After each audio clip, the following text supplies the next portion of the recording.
Connie, and I'm excited to welcome you on behalf of the Board of Directors, Waukesha County Zone, Wisconsin Philharmonic, under the direction of Maestro Alexander Platt. We're very glad you could join us tonight for Flag Day. We hope that you'll enjoy the flags, a gift from the orchestra.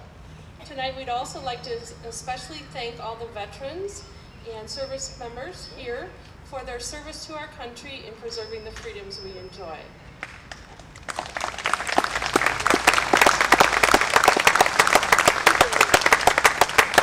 Please take note of our upcoming season, and I hope if you like what you're here tonight, you'll come join us in the fall. I do want to make a special note that we have a special concert in September at the Rustic Manor. And it is a very limited seating venue, so if it interests you, I give you a hint to get your tickets early. Tonight we're pleased to start our 71st season here at Cutler Park's Les Paul Performance Center. And in honor of the namesake of this bandshell, we've asked a special guest, Sue Baker, from the Les Paul Foundation to share a few words about Les Paul and his legacy. Sue?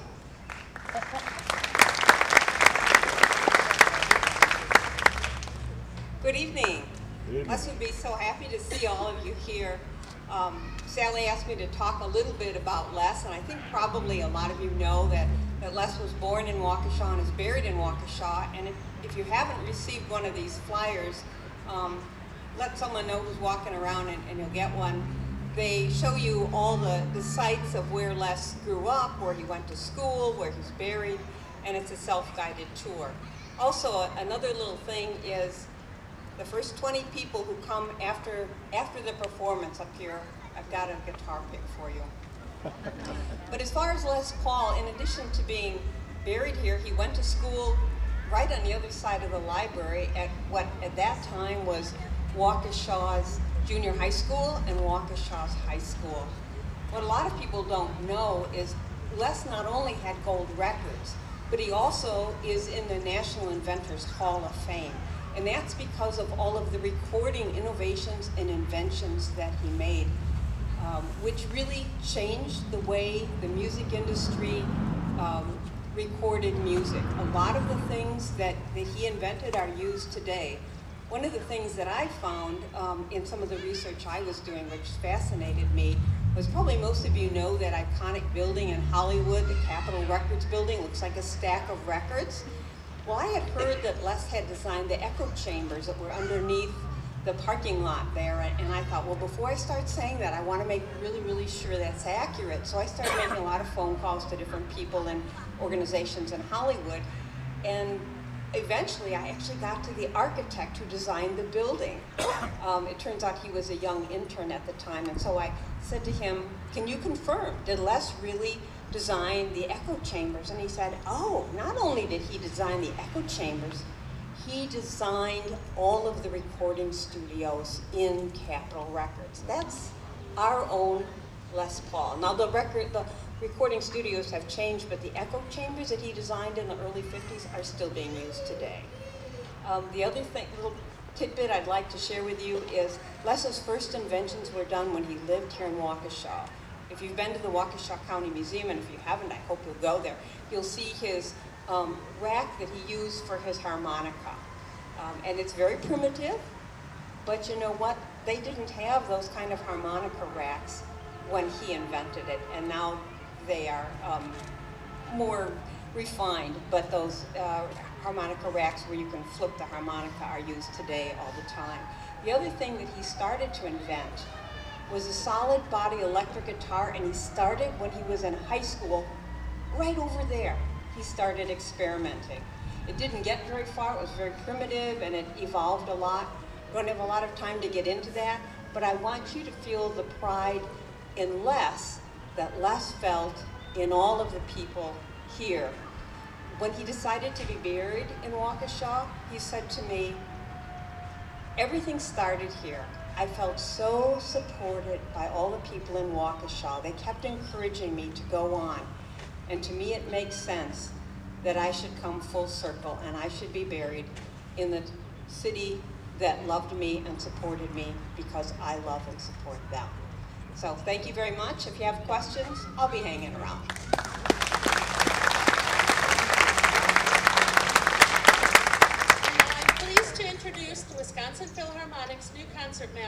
Wes Luke.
Is that the button? That's the button. Thank you.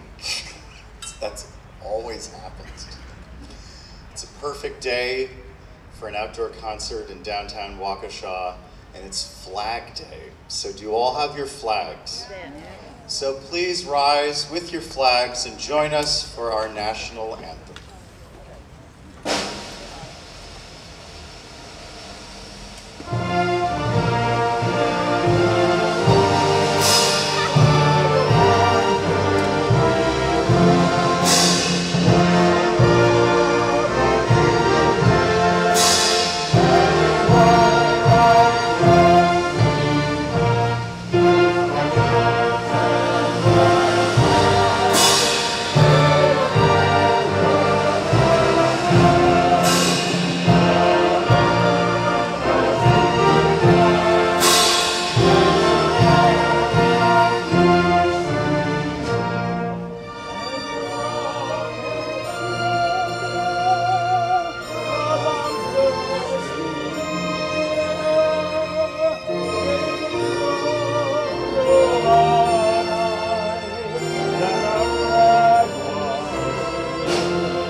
Thank you. I usually take that on the faster side, but I thought as it was Flag Day and we have this beautiful flag, more solemn. Thank you again so much for joining us. As you know, we began as an orchestra just over 70 years ago as the Waukesha Symphony Orchestra. And as the Philharmonic, we wanted this concert to be our love letter to you, our love letter to Waukesha, where we began. We still have our offices, we still rehearse, we do concerts here, and all over Waukesha County. So it's a real thrill to put this program together for you. This program has a very patriotic bent to it, of course, as it's Flag Day, and we're gearing up then for the 4th of July, a little later in the year. So we'll get to that music in very short order.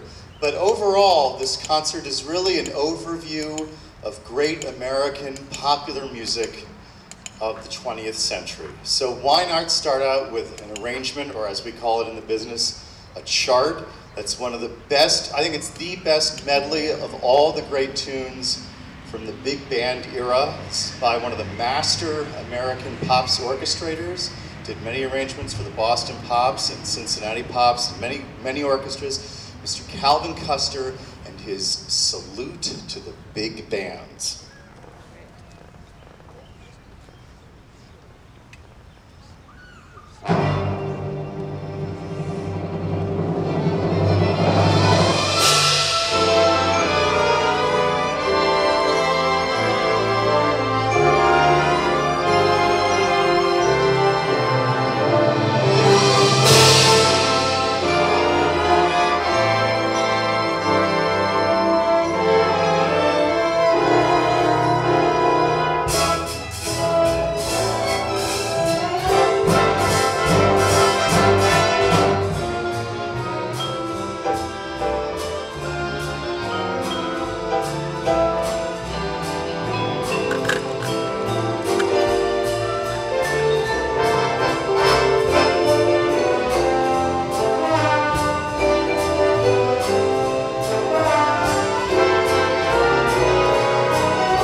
Well, thanks everyone. It's been a great evening, and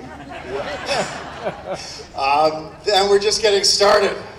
Well, our first half, the rest of our first half is absolutely of the patriotic bent that celebrates the service of our many, many veterans. We have a whole montage for you of great music, mainly from the movies by Mr. John Williams. So we'll do 3 great works as kind of a suite, if you will. First of all, we're going to do the march, the very festive, uproarious march from the movie 1941. And then we'll segue to the hymn to the fallen from one of my very favorite, certainly one of the greatest movies John Williams has written the music for, Saving Private Ryan. And then we'll finish up to salute our supermen and women, our veterans. We'll finish up with John Williams' ubiquitous Superman March. So our John Williams triptych in celebration of our veterans right here.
And we're back, ladies and gentlemen, on this perfect, thank you,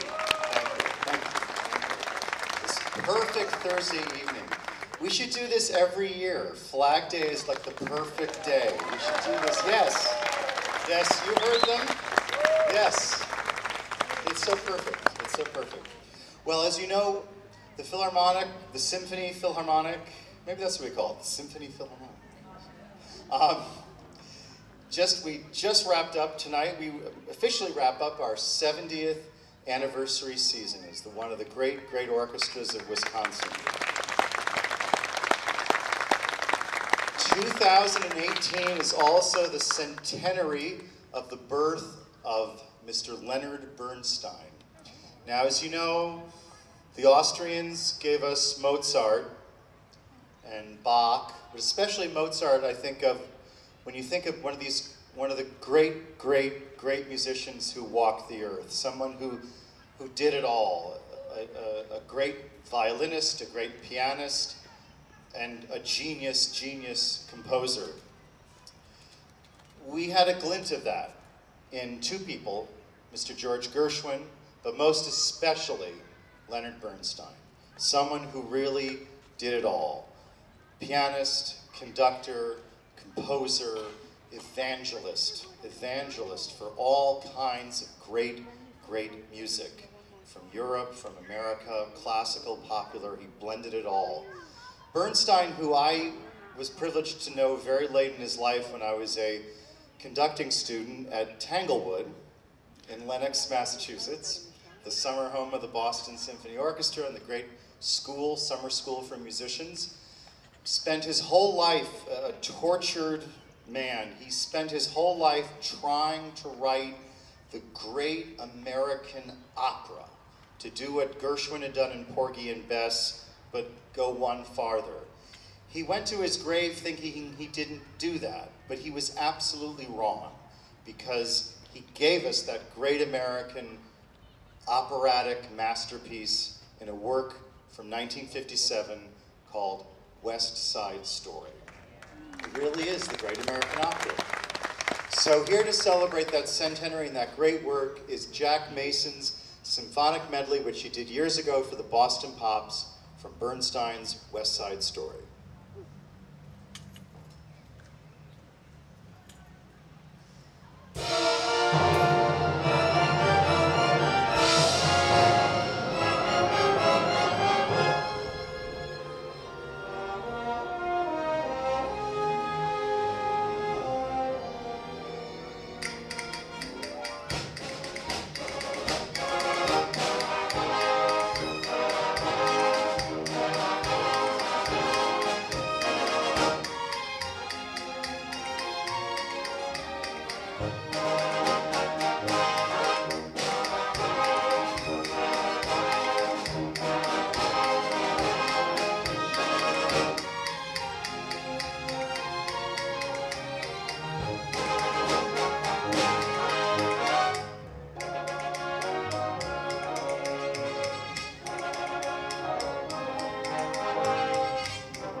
Well, just as West Side Story was the great, not only the great smash Broadway hit of 1957, but one of the great, great movies of the late 1950s. You may remember it starred a young actress named Natalie Wood.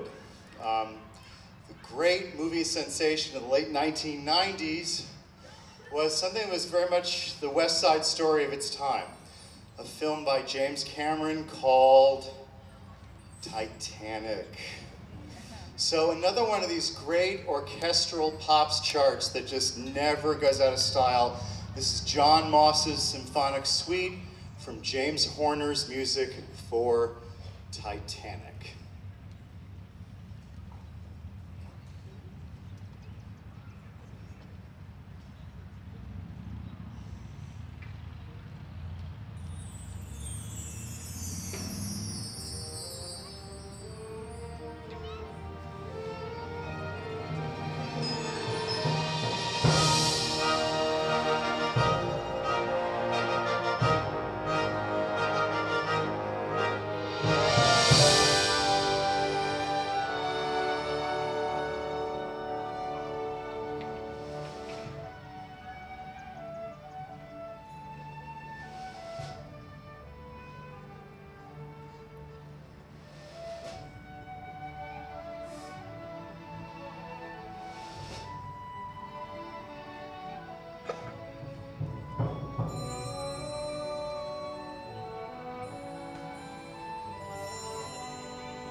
Thank you so much. As we progress through the history of the last 100 years of great American popular music, of course, that last song in that really fine Titanic medley, of course, was My Heart Will Go On, which was so popularized by that great song artist, Celine Dion. And speaking of great popular song artists, we go back one generation to, of course, Celine, I think I remember, is from Canada originally, but we go back to one of the great American popular music giants, that is the late Michael Jackson. So Steve Rosenhaus put together this expert orchestral medley called Michael Jackson Spectacular. And this is where I once again get to have a little fun.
right along. When we think of the 70s, we think of the Jackson 5, of course, but who else do we think of? You know who I'm going to say.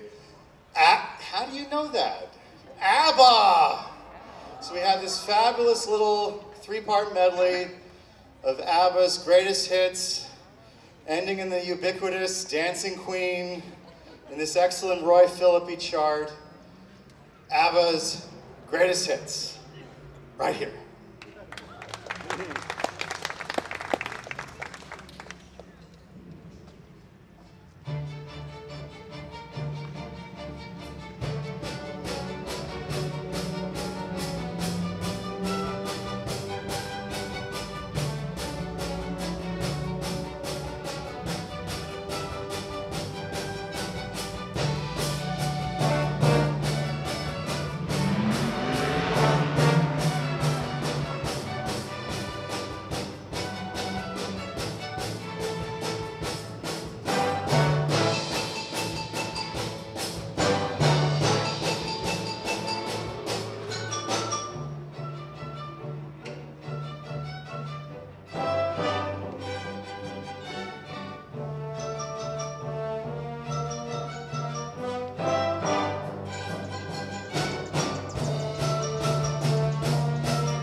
Shadows are falling, and as we have the electric guitarist, it's time to play Deep Purple, oh, Smoke on the Water.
of light.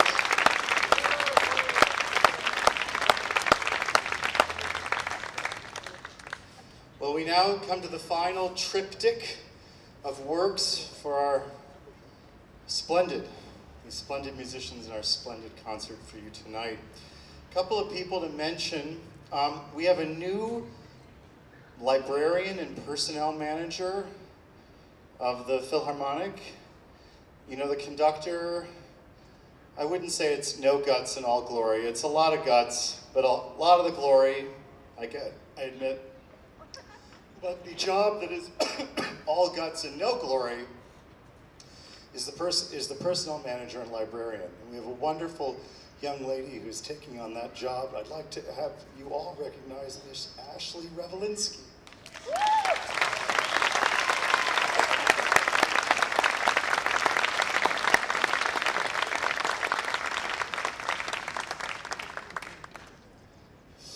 We also tonight have a goodbye but not farewell.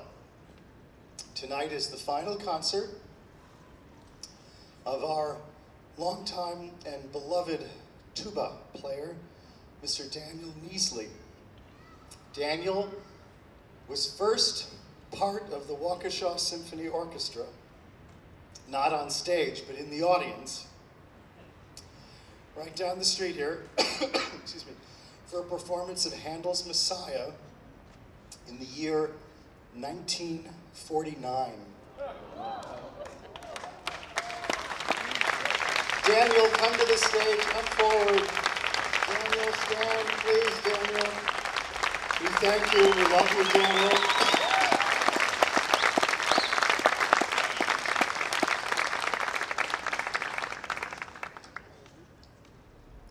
And now, in that bittersweet spirit, we began with a great Calvin Custer symphonic arrangement, and we begin the final phase of our concert with another of his masterpieces. This is his symphonic medley. I think it's my very, very favorite, along with Salute to the Big Bands, my very favorite Pops chart to conduct.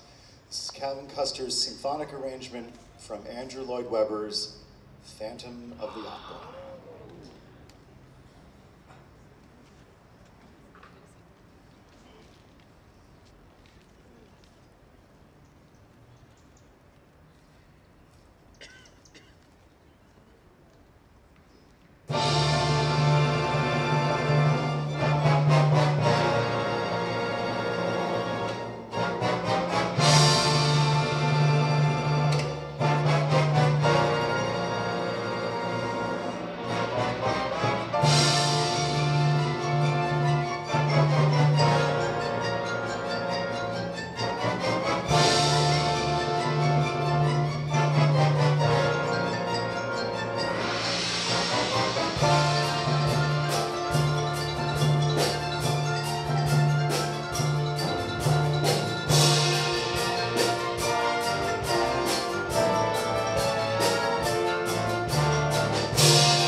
much. Thank you. Thank you. Thank you so much. It's nice to be loved. Thank you. We really appreciate this. Thank you. Thank you. For our final number, I'm worried about your clapping. I have to practice.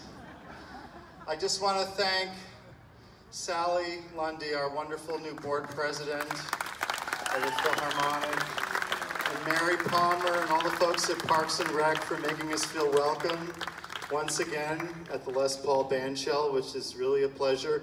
I also want to thank our own Sally Lundy and also our own, sorry, that was a direct hit. It's time to say goodnight when they start, yeah.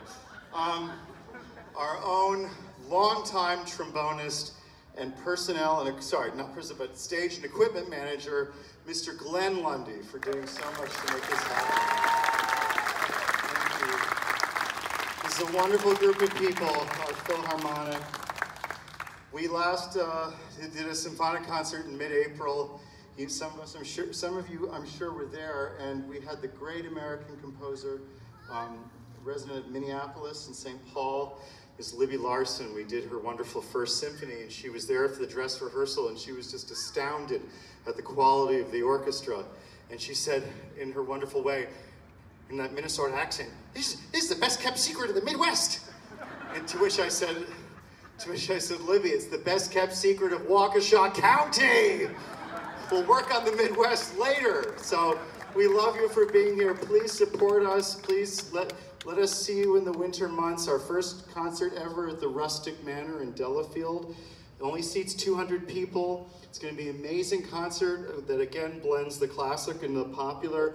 Laura St. John, the irrepressible Canadian wild child violinist, is going to be performing with us this work that she really owns. She's the best person in the world to play this.